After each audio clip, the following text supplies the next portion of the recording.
todos y buenos días a todos. Muchas gracias por continuar con nosotros en este tercer día de transmisiones en el contexto del Día de las Enfermedades Raras, donde damos difusión acerca de estas enfermedades para que pueda haber una mayor información tanto de personal de salud y también que podamos hacer más conciencia acerca de las necesidades que tenemos en México respecto al diagnóstico y tratamiento de estas enfermedades. El día de ayer estuvimos enfocados principalmente en el tratamiento y en el diagnóstico, y las posibilidades diagnósticas que hay actualmente en México para los pacientes con enfermedades raras, y el día de hoy nos vamos a enfocar principalmente en las posibilidades de tratamiento que hay para algunas de estas enfermedades. En este contexto, el día de hoy está con nosotros el doctor Roberto Sandoval Pacheco, quien nos va a hablar de una de estas enfermedades, que es la alfa-manosidosis. Él es médico cirujano militar, egresado de la Universidad del Ejército y Fuerza Aérea, es especialista en medicina integral y de urgencias, pediatra y neurólogo pediatra por parte del Instituto Nacional de Pediatría, y tiene 12 años de experiencia como neurólogo pediatra y actualmente es Field Medical Advisor del área de Rare Diseases de Laboratorios GSI México. Muchas gracias por estar con nosotros, doctor, el día de hoy, y adelante con su presentación. Muchas gracias por la invitación, muchas gracias al comité organizador por darnos este espacio y poder hablar acerca de la alfa-manosidosis. Dentro de todo el contexto que ustedes ya dominan perfectamente bien y que sin duda debieron de haber estado revisando en los días previos, acerca del número de enfermedades raras que existen a nivel mundial, en donde se habla más de 7,000, y la prevalencia que se considera en México de 1 en 2,000 o 1 en 5 por 10,000, o algunos otros países dan otras definiciones, ¿no? Como en Estados Unidos, que habla de una población de menor de 200,000 pacientes en todo su territorio, como para considerarlas como raras. Considerando este número en total, luego entonces deberíamos de esperar que en México existen 8 millones de estos pacientes, que muy probablemente una gran cantidad de ellos aún carece de un diagnóstico específico o etiológico como tal. Y esto nos lleva a que el 5% de la población mundial padece alguna enfermedad rara, muy probablemente algunos de los pacientes que vemos por ahí con síntomas empalmados o con alguna heterogeneidad de sintomatología clínica. Pudiera tratarse de ellos sin que nos podamos percatar de primera instancia o fácilmente de que esté afectado por una de estas situaciones como tal. El 80% de ellas son de origen genético y al menos la mitad va a tener una manifestación desde los primeros años de vida.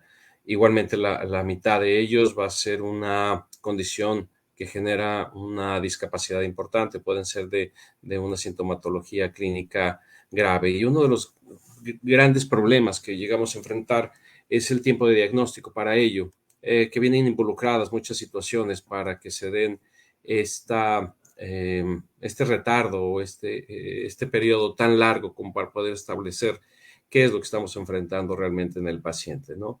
Hay algunos estudios donde hablan específicamente de algún padecimiento. En México tenemos solamente un reporte en donde se dice que en enfermedad de Fabry a veces tardamos hasta 8 años como para poder hacer un diagnóstico como tal. Pero en términos generales, todas estas enfermedades raras en algunas ocasiones por la falta de sospecha o en algunas otras por la falta de las posibilidades de la tecnología suficiente o los estudios específicos como para poder establecer un diagnóstico, estamos carentes de ello, ¿no?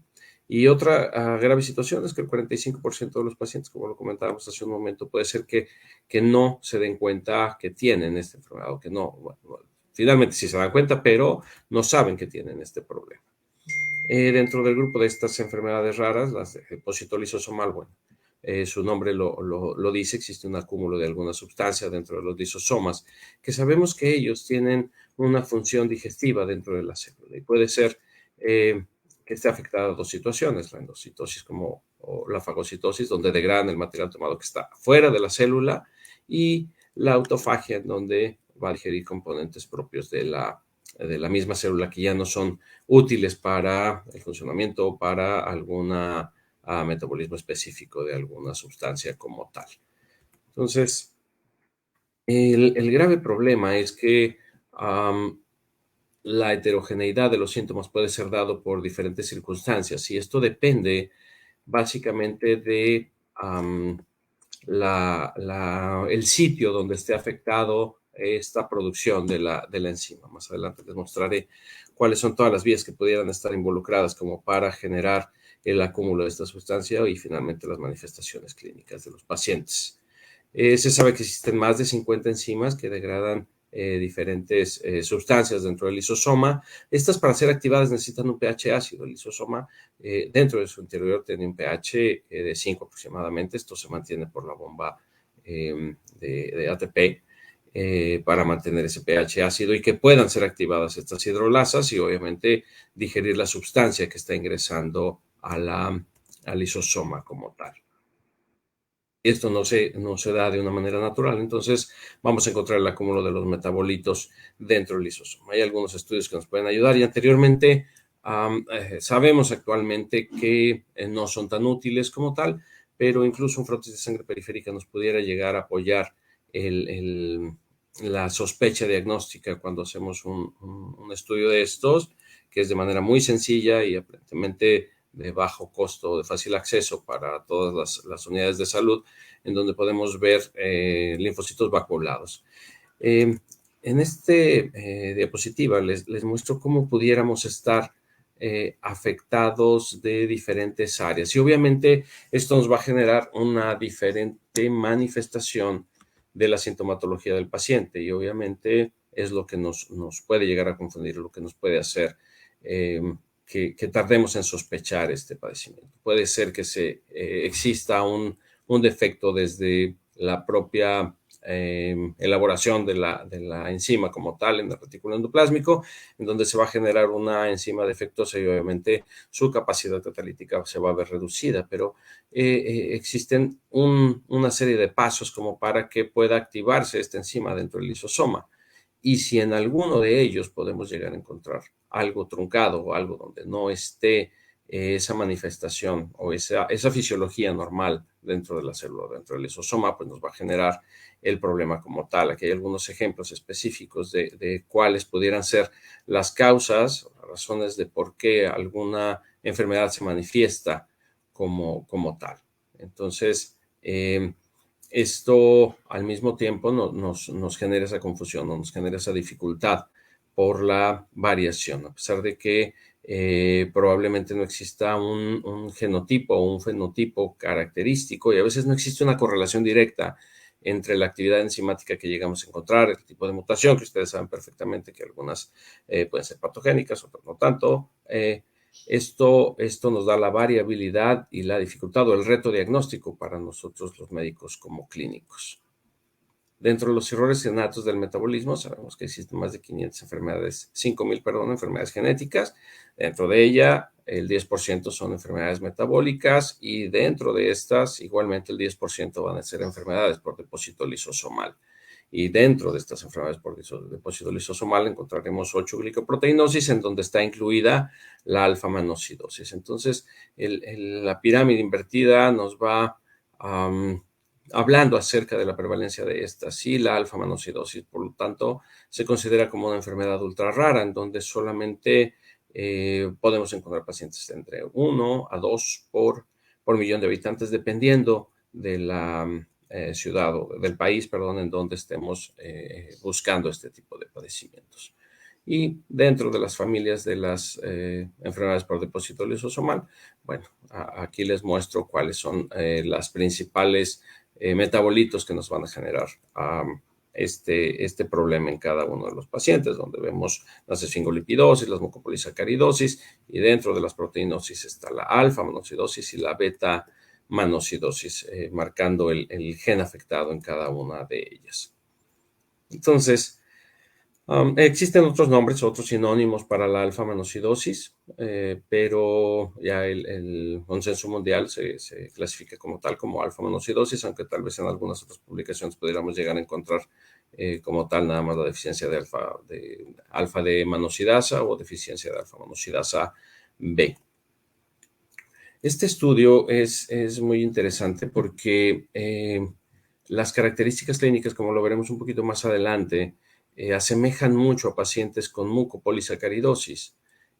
Cuando cruza a la puerta de nuestro consultorio un paciente y que clínicamente nosotros consideremos que se puede tratar de una MPS, enviamos el estudio, tanto enzimático como molecular en algunos casos, resulta que no es concluyente para ninguno de estos tipos. Y tal vez nos quedemos un poco desprovistos de seguir con un camino o una ruta diagnóstica específica para este tipo de pacientes. Entonces, al empalmarse alguna sintomatología de entre el alfa-MAN con las MPS, se realizó un estudio en un poquito más de 1,000 pacientes con sospecha inicial de mucopolisacaridosis. 158 de ellos se confirmó que realmente tenían una MPS y el resto negativos. Luego, entonces, ¿qué hacemos con estos pacientes como tal? Si ya agotamos las posibilidades, ya sea diagnósticas que tengamos en nuestra propia institución de salud o incluso aquellas en donde podamos llegar a tener apoyo externo a alguna institución de salud para hacer este tipo de diagnósticos, pues bueno, nos quedamos a veces con las manos cruzadas y ya no tenemos a dónde continuar. De estos 835 pacientes que se realizaron en este estudio, fueron sometidos a una determinación de actividad enzimática y de una confirmación con NGS para ver si existía alguna correlación o algún paciente que tuviera alfa-MAN. Solamente 4 de ellos tuvieron o se confirmaron con alfa-manocidosis, pero finalmente el hecho de tratarse de que la MPS es una enfermedad relativamente mucho más frecuente que la alfa-MAN, esta pudiera ser una estrategia adecuada como para poder encontrar a estos pacientes, que de hecho cuando buscamos o visitamos a los médicos o hablamos en foros como este acerca de, pudiera ser un algoritmo adecuado. Aquellos pacientes que inicialmente tuvieron una sospecha para mucopolisacaridosis y que los estudios iniciales son negativos, entonces una posibilidad diagnóstica podrá ser alfa-MAN. Obviamente la distribución geográfica de los pacientes es muy variable. Vemos que en Cuba la prevalencia de estos diagnósticos de enfermedades lisosomales son 132 y 17 de ellos tenían o tienen alfa-manocidosis. Entonces, la incidencia en recién nacidos cambia mucho dependiendo del país o de la publicación que nosotros estemos observando. En México, por desgracia, todavía no se ha logrado establecer la prevalencia que pudiéramos llegar a tener. Traslapamos la información que contamos de otras publicaciones. Sin embargo, hasta la fecha se cuenta con 6 pacientes confirmados de alfa-manocidosis, por lo que tenemos de referencia de los médicos o los médicos tratantes. Y en un corto tiempo se ha logrado encontrar este número de pacientes, lo que hace sospechar que probablemente la prevalencia en nuestro país pudiera ser un poco más alta de ese 0.5 o 1 por millón, como inicialmente lo generábamos. Esto es más que obvio para ustedes, cuál es el tipo de herencia para que se manifieste la enfermedad. El gen MAN2B1, que se encuentra en el cromosoma 19, contiene 24 exones, 21.5 kilobases, que obviamente va a codificar para la alfa-manocidosis, y se han reportado hasta las últimas publicaciones 154 variantes. Sin embargo, al ser una enfermedad que apenas está surgiendo y no contar con una base de datos lo suficientemente amplia, pudiera ser que estas variantes no totalmente empaten con los pacientes que nosotros tenemos en nuestro país, o que la evaluación que estamos realizando no sea lo suficientemente profunda como para poder establecer únicamente por el exoma si existe o no alguna mutación que condicione la manifestación clínica de los pacientes. Y les comentaba, no existe, por desgracia, una relación genotipo-fenotipo, en donde algunas mutaciones que son similares o incluso entre hermanos, la manifestación clínica puede ser diferente a pesar de que tengan una actividad enzimática similar o igual. Esto nos habla de la posibilidad y de la dificultad que vamos a tener para hacer el diagnóstico por la heterogeneidad que va a manifestar clínicamente cada uno de los pacientes. Entonces, la alfa-manosidasa como tal es una exolicosidasa que va a eliminar o va a romper los enlaces de los oligosacáridos ricos en manosa y esta contiene 11 sitios de unión. Entonces, entre menor actividad, obviamente, la posibilidad de que el acúmulo sea mayor es más evidente y va a tener mayor expresión en estos órganos, lo que nos va a hablar acerca de las características clínicas a corto, mediano y largo plazo que puedan llegar a tener nuestros pacientes con el diagnóstico confirmado de alfa-manosidosis. ¿Cómo se ve un paciente con alfa-manosidosis? En esta diapositiva podemos observar que si bien existe algún grado de infiltración a nivel facial y que probablemente las manos nos den alguna característica similar a MPS, como sabemos que son los dedos en garra o la mano en garra, no son tan prominentes estas manifestaciones clínicas. Conforme va avanzando el tiempo, probablemente en el paciente de la fotografía inferior sea mucho más evidente esta infiltración y podamos sospechar, pero no es algo tan evidente o tan característico como lo vemos en pacientes con MPS, pero cualquiera de nosotros pudiera llegar a sospechar de primera instancia que cualquiera de estos pacientes pudieran llegar a tener ese diagnóstico, ¿no? ¿Cómo se clasifica? Habitualmente el tipo 1 es el más leve en la mayor parte de las enfermedades. Sin embargo, en la alfa-manosidosis la tipo 3 es la más severa. La tipo 1 es la más leve, con una aparición de los síntomas después de los 10 años de edad. La tipo 2, que es el foco más importante de los pacientes. Si tenemos una actividad enzimática lo suficientemente importante como para, pero aún así no normal, la sintomatología se va a ir desarrollando conforme el paciente va creciendo. Y tenemos incluso un paciente con más de casi ya 50 años de edad, en donde apenas pudo realizar el diagnóstico hace algunos años y que obviamente las características clínicas de forma paulatina no fueron tan evidentes como para poder hacer esa sospecha y se realizó el diagnóstico después de los 45 años de edad.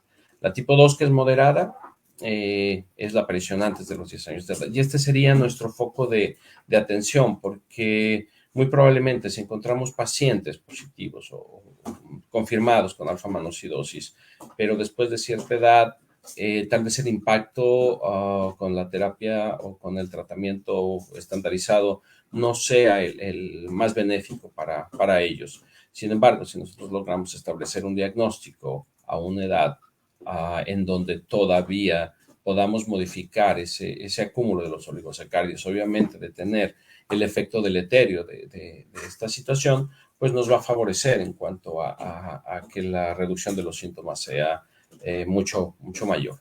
Y la tipo 3 severa, en donde los síntomas vienen en la edad temprana o incluso pueden llegar a tener manifestaciones neonatales. Por desgracia, el pronóstico de estos pacientes es malo, tienen una muerte dentro de los primeros años de vida por la afección tan importante que pueden llegar a tener en cada uno de los órganos de los que estábamos hablando, ¿no? Y nuevamente volvemos a hablar de uno de los grandes problemas, que los fenotipos no los vamos a distinguir de manera clara y obviamente conforme va evolucionando el paciente en la historia natural propia de la enfermedad, nos puede llegar a hacer el clic con la sospecha de este padecimiento. Dentro de los síntomas neurológicos, les pudiera decir que la discapacidad intelectual es una de las principales situaciones que podemos llegar a encontrar. Y me detengo aquí un poco porque finalmente un gran número de pacientes pudieran llegar a presentar esta situación y no pudiéramos nosotros considerar que todo paciente con discapacidad intelectual se trate de alfa-manosidosis, porque finalmente se van empalmando todos estos síntomas. Pero en términos generales, estas son las manifestaciones más frecuentes que pudiéramos llegar a encontrar cuando la situación del paciente ya es bastante evolucionada, ¿no? Dentro del mismo manifestación neurológica podemos llegar a encontrar hidrocefalia, más adelante vamos a encontrar debilidad muscular, ataxia y afección del sistema nervioso periférico y es importante también que busquemos en estos pacientes si existe o no hipoacusia, que dentro de los síntomas más importantes será uno de ellos. Las infecciones recurrentes, esto no es únicamente por el acúmulo, la restricción que pudiéramos llegar a encontrar en la función pulmonar por el fenotipo que pudieran llegar a presentar los pacientes a nivel torácico, sino que también existe una disminución de inmunoglobulinas que favorece obviamente que estos pacientes puedan llegar a tener de forma recurrente infecciones, sobre todo del tracto respiratorio. Y disostosis, ya sea en miembros inferiores, podemos llegar a encontrar escoliosis. La cardiopatía se genera después de algunos años de evolución en la enfermedad, y la fascia tosca, que era la característica que estábamos hablando hace un momento. En esta les muestro cuáles son los síntomas más frecuentes que llegamos a encontrar en los pacientes. Y creo que dentro de esta diapositiva, los 4 iniciales en donde se presentan, o los 5 iniciales, prácticamente en el 80, el 90% de los pacientes, es la pérdida auditiva, que muy probablemente estos pacientes busquen algún apoyo en alguna otra especialidad en donde no definitivamente va a ser la primera sospecha diagnóstica que estemos presentando o que estemos frente a un paciente con Alzheimer. La pérdida auditiva obviamente nos va a generar un retraso del desarrollo del lenguaje y por desgracia en ocasiones el desconocimiento o la poca involucramiento en cuanto a los hitos del desarrollo o aquellos mitos que existen en los papás o incluso en algunos médicos, eso nos condiciona a que podamos llegar a tener ese retraso en la búsqueda de respuestas de por qué el niño no está desarrollando su lenguaje de manera adecuada, ¿no? Entonces, pérdida auditiva, si ustedes lo observan, prácticamente en el 100% de los pacientes es un síntoma que lo vamos a manifestar. La discapacidad intelectual, pérdida del desarrollo neuromuscular, otitis de repetición, y de ahí para abajo van disminuyendo estos síntomas. Pero entonces los más importantes serán las infecciones recurrentes, la discapacidad intelectual y la pérdida auditiva junto con el retraso del desarrollo del lenguaje. En la primera presentación, ¿no?, cómo se va dando la evolución del Alpha-MAN, vamos a tener pacientes con otitis recurrentes. Obviamente esto puede condicionar a su vez, además del acúmulo de los oligosacáridos, la hipoacusia, no únicamente secundaria a las otitis, pero también esto nos va a condicionar que la hipoacusia sea mucho más grave o de mayor o una velocidad más rápida de instalación como tal. El deterioro cognitivo del lenguaje, el desarrollo motor.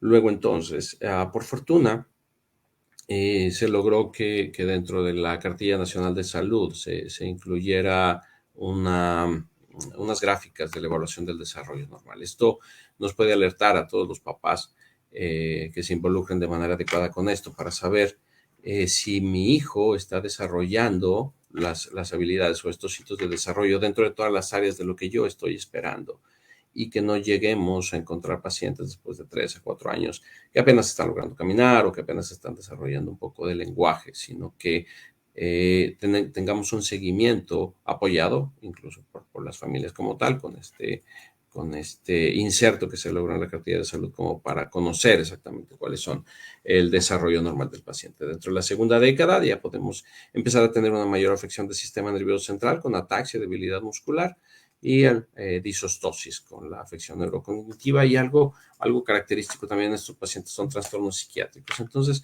por desgracia no tenemos datos clínicos duros como para que me hagan pensar, si tengo esto, entonces es Alpha-MAN y es el primer chip que tengo inserto como para poder sospecharla, sino que finalmente se empalma con una gran variedad de síntomas, pero el hecho de poder conocerla y el hecho de poder contar con una posibilidad diagnóstica, pues obviamente nos va a ayudar a nosotros como clínicos, y obviamente el objetivo final, que es el diagnóstico etiológico de nuestros pacientes. En la edad adulta, algunos de ellos pueden ser dependientes de cuidador o de algún apoyo para poder movilizarse, y no tenemos una descripción completa de cuál es la esperanza de vida de estos pacientes y cuál va a ser la condición final de cada uno de ellos, porque no existen publicaciones acerca de.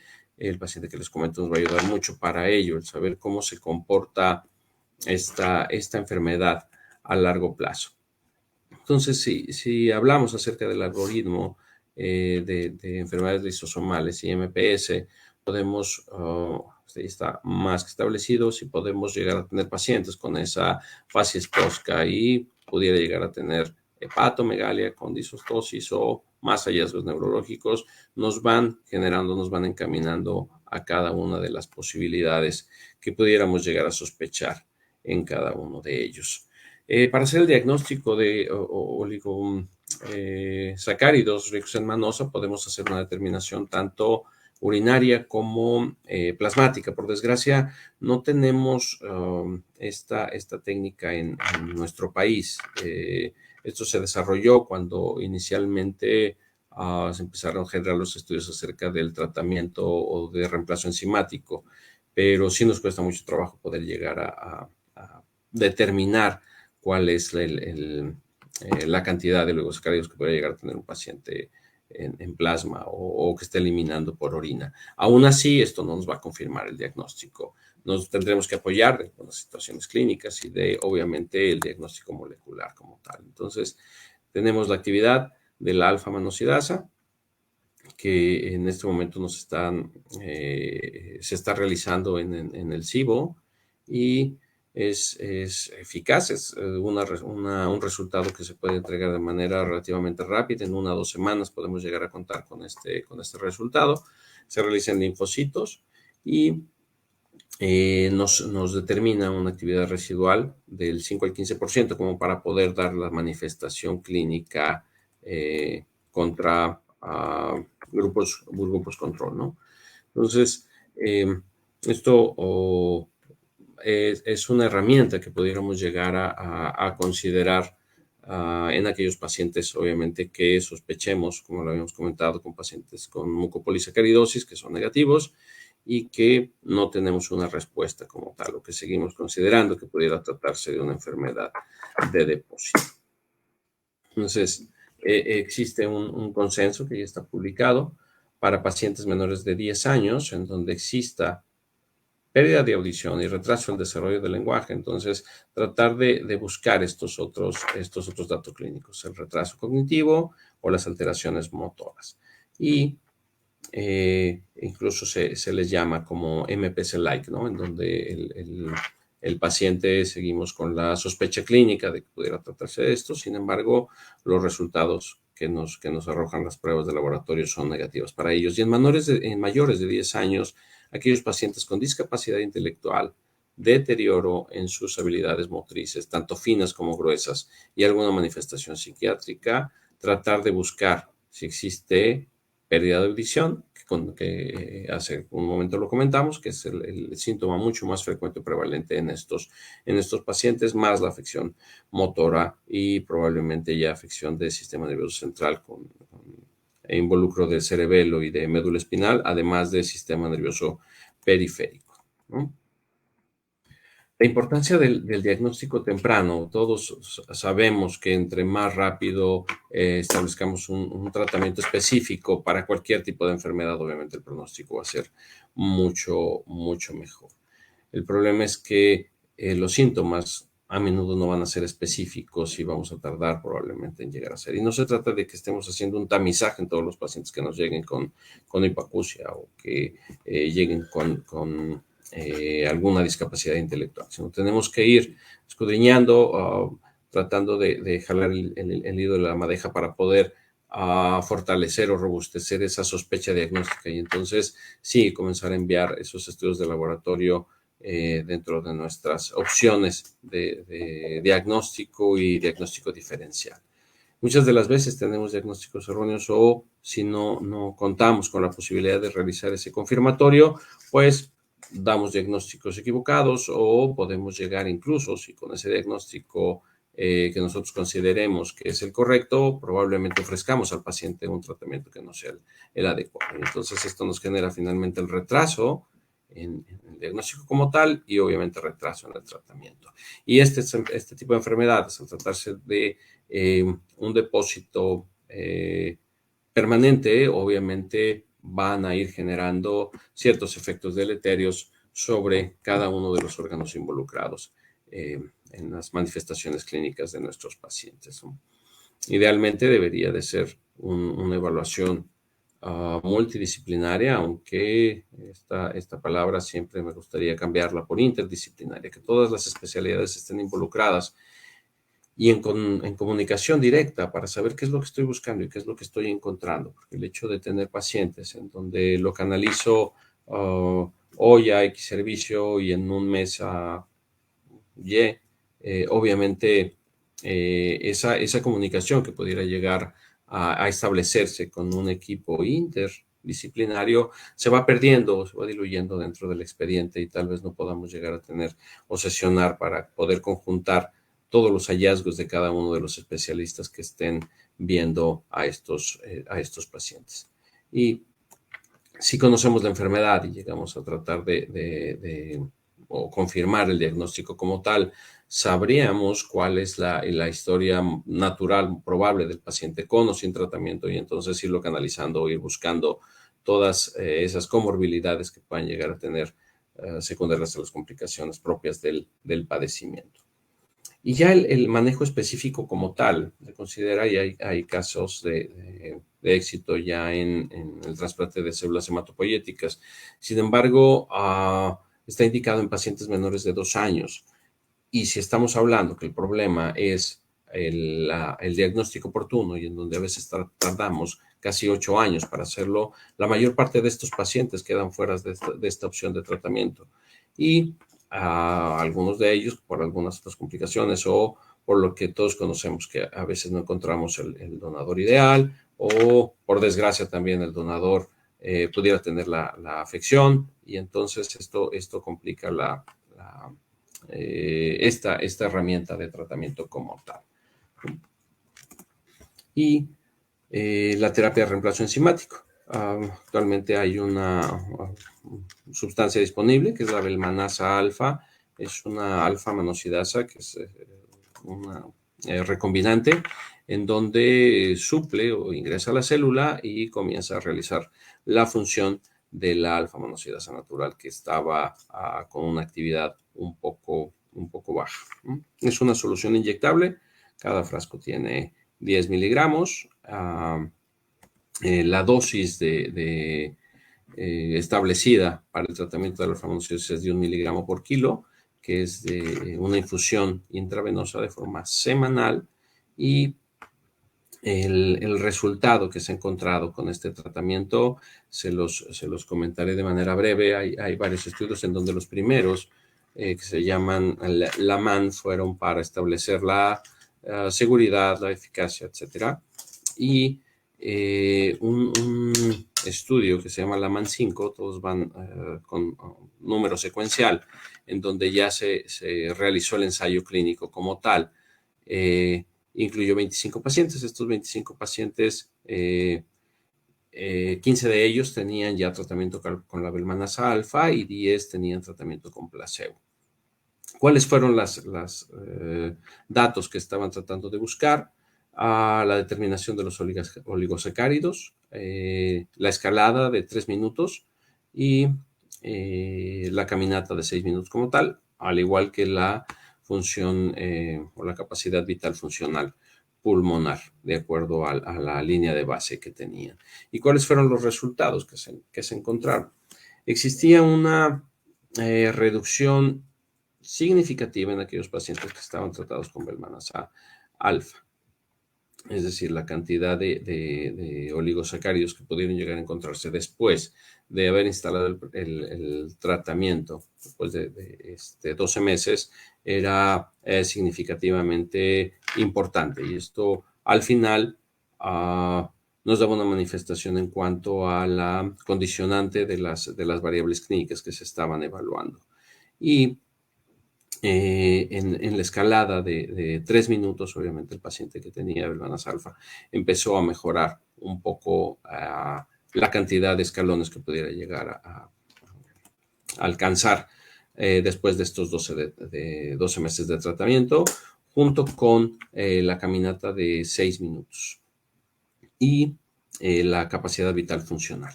Entonces, al darse cuenta de esta situación, no podían continuar un tratamiento ofreciendo solamente placebo a los pacientes, por lo que todos se tornaron al siguiente estudio. 5 de los 15 pacientes que estaban en tratamiento con Belmanasa y 3 de los que estaban con placebo tenían niveles bajos.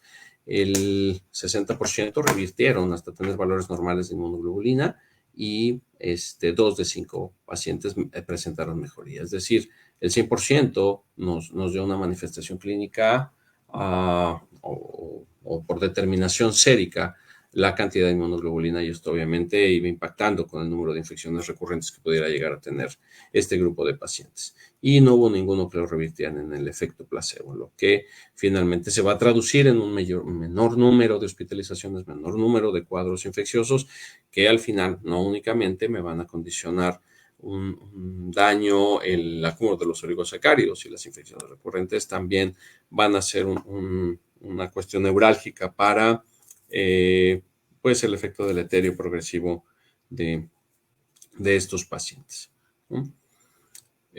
Luego entonces, ya al comenzar a evaluar este tipo de situaciones, tanto en niños como en adultos, aquí no se tenían 4 grupos o 2 grupos como tal, con las edades que les había comentado. Y esto a veces, cuando nos enfrentamos como médicos clínicos a nuestras instituciones de salud y les comentamos cuál es el beneficio que pudiéramos llegar a encontrar, y les decimos, es que nuestro paciente al año de edad mejoró casi 4 pasos por minuto, y dicen, ¿en serio? ¿Esa es la manifestación más relevante que tiene tu paciente como para estar ofreciéndole este tipo de tratamiento, este tipo de terapia? Finalmente, un paso o 2 pasos para el paciente puede ser el poder llegar a la cama, puede ser el poder ir al baño, puede ser el subir un escalón para poder alcanzar la cama cuando se va a dormir. Estos datos, a pesar de que para las personas que no tenemos, por fortuna, ninguna discapacidad motriz, son muy significativos para las familias o para los pacientes que conllevan este tipo de padecimientos, ¿no? Entonces se encontró que existía más de 10% de diferencia desde la basal a posterior el tratamiento con la belmanasa, alfa. No únicamente se medía un solo dominio en esta situación, sino se trataba de ver un subgrupo en los pacientes que tenían placebos, y si nosotros nos damos cuenta, el porcentaje de respondedores era mínimo, ¿no? En 2 dominios. Y muy probablemente esto es asociado al neurodesarrollo propio o a la rehabilitación. Y finalmente, no porque no recibieran el tratamiento específico, la terapia de reemplazo, significa que no tuvieran tratamiento. Finalmente tenían el seguimiento por rehabilitación, el seguimiento por sus médicos tratantes o las especialidades involucradas en los síntomas que tenían. Pero al final, si nosotros comparamos con los pacientes que nos respondieron, de estos 15 que inicialmente eran el estudio inicial, prácticamente un 87% tuvieron alguna respuesta en 2 o en 3 dominios, ¿no?, de los que estábamos hablando inicialmente. En la respuesta global al tratamiento, el porcentaje de pacientes que y es el estudio Laman-Diaz. Recuerden que les comentaba que cuando cesa el estudio de comparación entre pacientes con placebo y pacientes con terapia, y que dijeron, después de un año no podemos continuar dándole placebo a un paciente en donde ya es evidente que la respuesta clínica es favorable con la terapia, entonces todos se tornaron al estudio compasivo de Laman-Diaz. Y entonces se evaluaba cuál era la respuesta que pudieran llegar a tener en ellos, ¿no? Dentro de estos pacientes, 19 eran pediátricos, 14 eran adultos, y podemos observar cuáles pacientes respondían en 1, en 2 o en 3 dominios. Es algo muy importante esta respuesta. Prácticamente podemos observar que el 100% de los pacientes pediátricos mejoraban en 2 a 3 dominios después de establecido el tratamiento, a diferencia de los pacientes adultos, en donde ese número no es tan importante, sin que no exista alguna respuesta o alguna observación clínica favorable para este grupo de pacientes. Pero finalmente lo que queremos mostrar es que el tratamiento en un momento mucho más oportuno, a una edad en donde todavía no existe ya un impacto significativo sobre los órganos blancos, obviamente este pronóstico va a ser mucho mayor para los pacientes. Y en estas otras les voy mostrando cada una de las opciones o de los sitios que se estuvieron evaluando de cómo se reducía la cantidad de oligosacáridos de la basal y posterior al inicio del tratamiento. Estas primeras 3 gráficas hablan de los pacientes menores de 18 años, los mayores de esta edad, que también existe una reducción significativa, pero no tan importante como la que observamos en los pacientes pediátricos. Y esta es la global, incluyendo pacientes pediátricos como adultos. En cuanto a la escalada o la subida de escalones, en 3 minutos podemos observar que también el porcentaje de pacientes es significativo. Igualmente, esto asociado al neurodesarrollo, pero finalmente el hecho de detener este efecto deleterio del acúmulo de los oligosacáridos y permitir que el neurodesarrollo pueda tomar un cauce mucho más apropiado o normal, esto finalmente se va a reflejar en cuanto a la posibilidad de respuesta en el paciente. Si bien la abelmanasa alfa no está indicada para síntomas neurológicos, nos damos cuenta que al dar un tratamiento a una edad mucho más temprana e impedir que el acúmulo de los oligosacáridos siga afectando el desarrollo normal del sistema nervioso, esto va a permitir que la propia neuroplasticidad cerebral o el propio neurodesarrollo vaya haciendo su trabajo de manera mucho más adecuada, y entonces esto muy probablemente es lo que nos está impactando o veamos como que efectivamente existe alguna mejoría en los datos neurológicos del paciente como tal. Esta también es muy interesante porque 4 de 5 pacientes pediátricos y 3 de 5 se volvieron independientes. Aquellos que ya tenían la necesidad de movilizarse con con muletas, con silla de ruedas, incluso pudieron llegar a ser independientes para esta situación, ¿no? 2 de los pacientes pediátricos o 1 dejaron la silla de ruedas después de haber iniciado el tratamiento. Entonces, no solamente es el que yo pueda caminar 3 pasos más o que pueda subir 2 escalones más por minuto, sino finalmente la calidad de vida que podemos llegar a encontrar en pacientes que son contratados. Con la terapia de reemplazo, obviamente, vamos a generar una condición de vida o una calidad de vida mucho más apropiada para ello. Esta también es importante, la capacidad vital funcional. Se considera que una respuesta favorable va a ser si yo mejoro más de un 10% de mi basal. Y, sin embargo, ya cuando vemos a pacientes adultos, muy probablemente ese daño o ese acúmulo de lesión persistente ya no nos da una respuesta tan favorable o no vemos una mejora en cuanto a la capacidad vital funcional que mostraban al inicio. Entonces, nuevamente es un dato de alarma, una bandera roja como para saber que el tratamiento lo debemos de establecer lo más rápidamente posible. Esta escala es de motricidad fina, en donde también a veces dejamos a un lado las posibilidades que puede llegar a tener el paciente para tomar su cuchara, para poder tomar un lápiz, para poder tomar el teléfono celular y hacer una marcación. Esta nos habla acerca de precisamente esas habilidades finas que podemos llegar a tener junto con la coordinación de ambas extremidades. Y igualmente vemos que existe una mejoría importante en cada uno de ellos. Entonces, Dentro del pronóstico como tal es que la progresión va a ser lenta, muy probablemente hasta décadas que tengan los pacientes con la evolución de la enfermedad como para que podamos llegar a sospechar en ella. Va a haber un deterioro neuromuscular y esquelético de forma global y más adelante podrían llegar a requerir algún apoyo para movilizarse dentro de casa. La muerte puede ser temprana por las infecciones recurrentes y algunas de ellas que pueden volverse graves.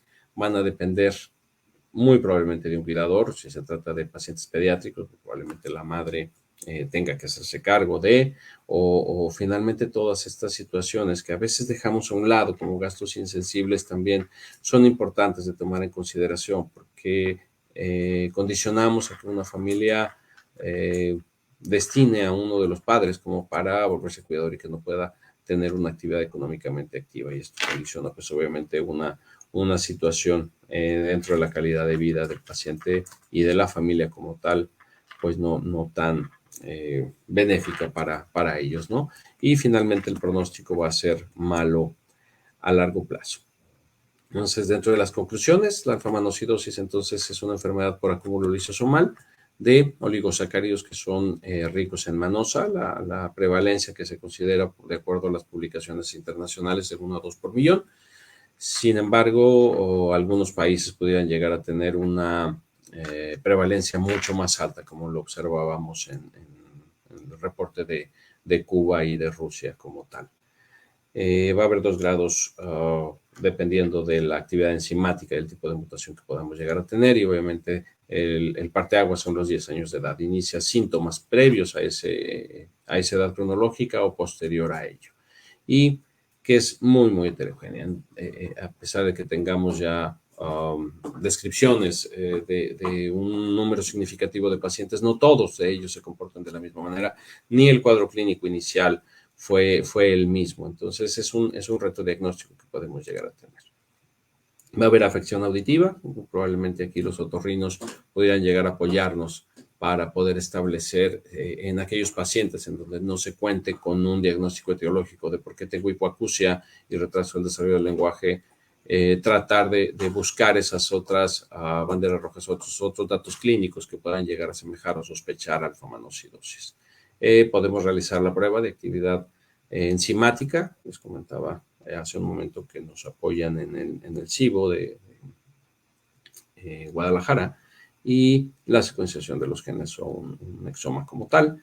Y la única opción terapéutica actual es la Abelmanasa alfa, la que ya fue aprobado por COFEPRIS en el 2021, ya está disponible en México, está indicada para pacientes mayores de 3 años de edad. Y con lo que les comentábamos hace un momento acerca de que no está indicada para manifestaciones neurológicas. Sin embargo, si nosotros iniciamos un tratamiento oportuno, muy probablemente lleguemos a impactar con ese neurodesarrollo de una manera efectiva. Les dejo un pequeño video.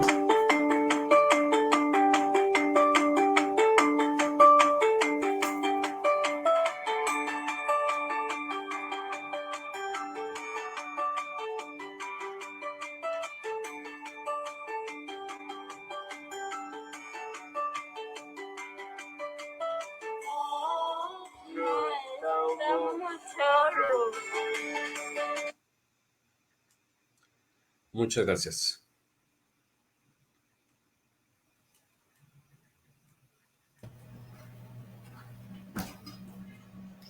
Muchas gracias, doctor, por su participación con esta plática. La información que nos dio es sumamente importante.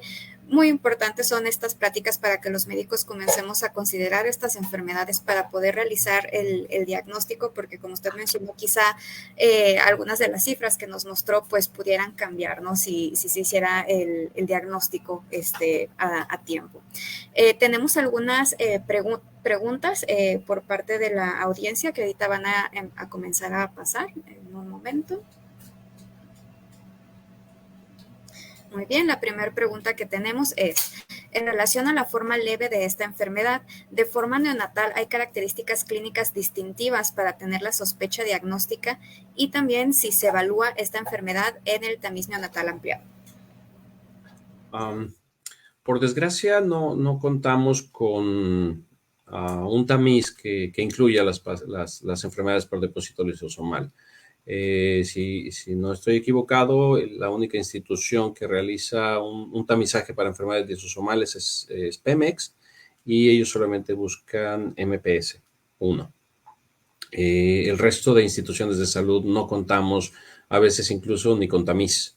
Es triste que lleguemos a hablar de esta situación en nuestro país. Entonces, ojalá que podamos pugnar y hacer el esfuerzo conjunto para que más adelante podamos llegar a contar, si no un tamiz completo para enfermedades lisosomales, pues sí las más frecuentes, o al menos el tamiz metabólico normal, ¿no? Ojalá que pudiéramos contar más adelante con ello. Y la primera parte de la pregunta era si tenemos datos clínicos. Sí, existen algunas manifestaciones que obviamente dependerán de la actividad enzimática. Si yo tengo una actividad de cero, muy probablemente mis manifestaciones clínicas inicien in útero, probablemente, ¿no? A pesar de que por medio placentario la mamá puede estar ofreciendo un poco de actividad enzimática, pero podemos llegar a encontrar ya los pacientes con hidrocefalia o con las disostosis, ¿no? Okay. Muchas gracias, doctor. La siguiente pregunta es, ¿a qué edad se puede iniciar la terapia de reemplazo enzimático? Bueno, no lo mencionó ahorita al final, no sé si quiera mencionar algo más al respecto. Sí, exacto. Está indicado para pacientes, o ya está avalado para pacientes mayores de 3 años. Y está indicado, como les comentaba, sin manifestaciones neurológicas. Sin embargo, si iniciamos una terapia oportuna, muy probablemente eso pueda cambiar ese paradigma. Sin embargo, al contar con un diagnóstico, no sé, hacemos un tamizaje por alguna razón y encontramos un paciente con alfa-manocidosis, que aún no nos da las manifestaciones clínicas, sería lo ideal, y que es finalmente lo que se está tornando o se está pugnando a nivel mundial, que podamos dar tratamiento presintomático en aquellos pacientes en donde sabemos que tienen cierta enfermedad y que sabemos la historia natural que va a desarrollar si no iniciamos un tratamiento oportuno.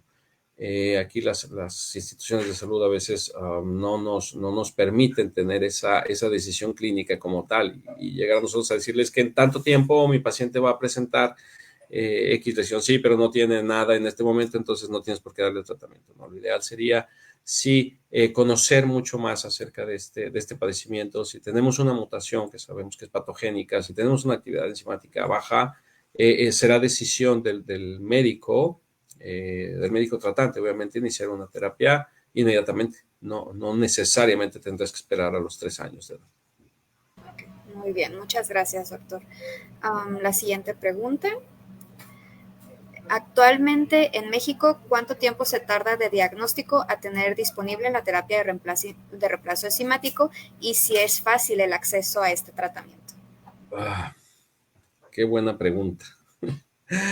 Me lo sigo preguntando yo hasta este momento. Actualmente tenemos 5 pacientes confirmados, 6 pacientes confirmados, por desgracia uno de ellos ya falleció, 3 sospechosos, y ninguno de ellos ha podido ser sujeto a terapia de reemplazo por diversas situaciones, que bueno, es aquí ya entrar en cuestiones administrativas y decisiones propias de las instituciones de salud, ¿no? Pero no hemos logrado todavía que pueda un paciente con este diagnóstico recibir terapia en nuestro país, después de 2 años ya de haber hecho el diagnóstico. Ay, qué panorama tan complicado, sí. Sí, bueno, una cuestión muy complicada para estos pacientes.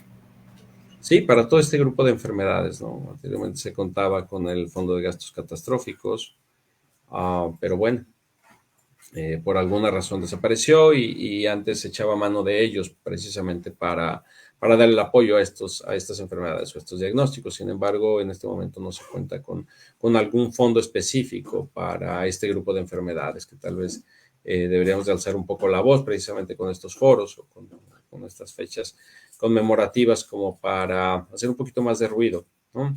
Que finalmente el decir, pues son 5 pacientes en el país, tal vez no sea tan importante, pero si encuentro 5 con Alpha-MAN, 20 con MPC1, 40 con MPC2, probablemente ese número de enfermedades raras, sino únicamente hablando de las enfermedades lisosomales como tal. También existen errores innatos del metabolismo que son enfermedades catastróficas y que deberían de recibir primero un diagnóstico oportuno y de forma secundaria un tratamiento efectivo indicado para ello.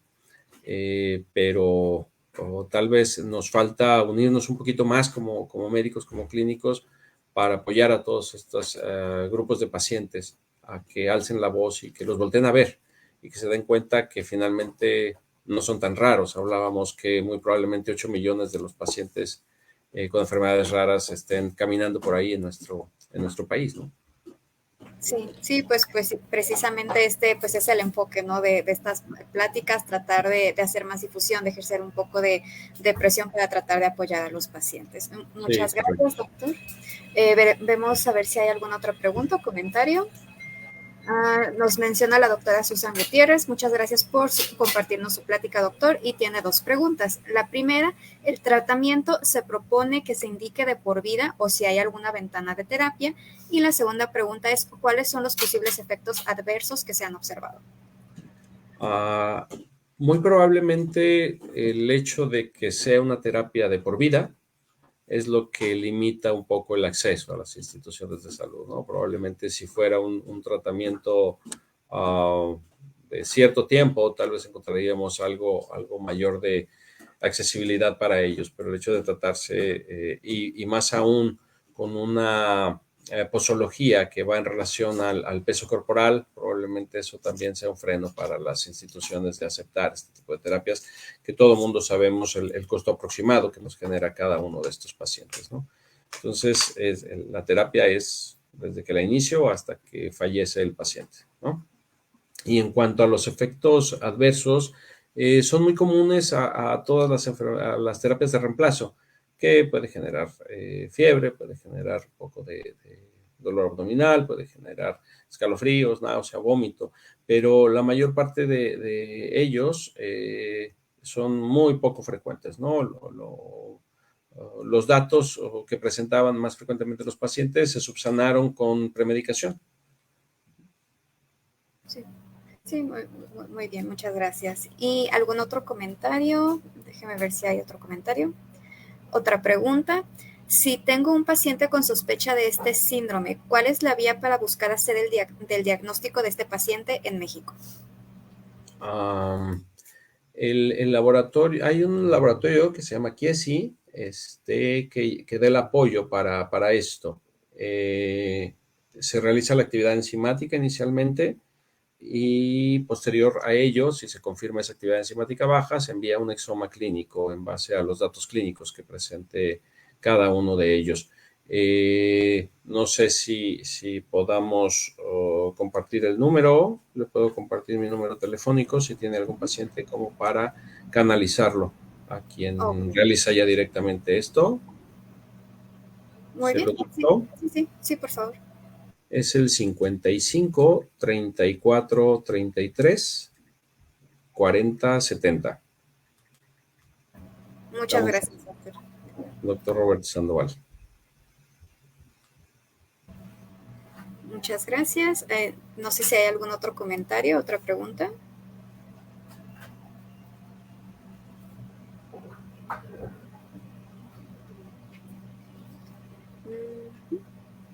Bueno, creo que ya son todos los comentarios y las preguntas que había hasta el momento. Muchas gracias, doctor. De verdad agradecemos mucho su participación.